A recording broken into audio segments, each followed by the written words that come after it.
আজকের ভিডিওতে আমরা হিন্দু বাস্তু অনুসারে কোন গাছপালা আপনার পরিবারের সুখ এবং ইতিবাচকতা বাড়াতে পারে তা নিয়ে আলোচনা করব। আসুন আমাদের প্রথম উদ্ভিদ দিয়ে শুরু করি। আমাদের তালিকার ১ নম্বর হল পবিত্র তুলসী গাছ, যা পবিত্র তুলসী নামেও পরিচিত। বাস্তু অনুসারে তুলসী তার আধ্যাত্মিক এবং ঔষধি গুণাবলীর জন্য সম্মানিত। এটি পরিবেশকে বিশুদ্ধ করে, নেতিবাচক শক্তিকে দূরে রাখে এবং গৃহস্থালিতে সম্প্রীতি আনে বলে বিশ্বাস করা হয়।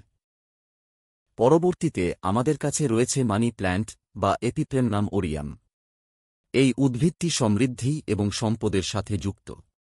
ইতিবাচক শক্তি এবং আর্থিক বৃদ্ধিকে আকর্ষণ করতে বাস্তু এটিকে আপনার বাড়ির দক্ষিণ পূর্ব কোণে বা প্রবেশদ্বারের কাছে রাখার পরামর্শ দেয়।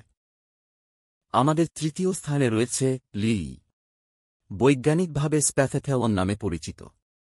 এই উদ্ভিদটি শুধুমাত্র আপনার বাড়ির নান্দনিকতাই বাড়ায় না, বরং টক্সিন দূর করে বাতাসকেও বিশুদ্ধ করে। বাস্তু বিশেষজ্ঞরা পরিবারের মধ্যে প্রশান্তি এবং সুরেলা সম্পর্ক বাড়াতে এটিকে উত্তর পূর্ব কোণে রাখার পরামর্শ দেন। ৪ নম্বরে আমাদের কাছে রয়েছে সুগন্ধি জুঁই গাছ। মিষ্টি গন্ধ এবং সৌন্দর্যের জন্য পরিচিত জুঁই বিশুদ্ধতা এবং ইতিবাচকতার প্রতীক।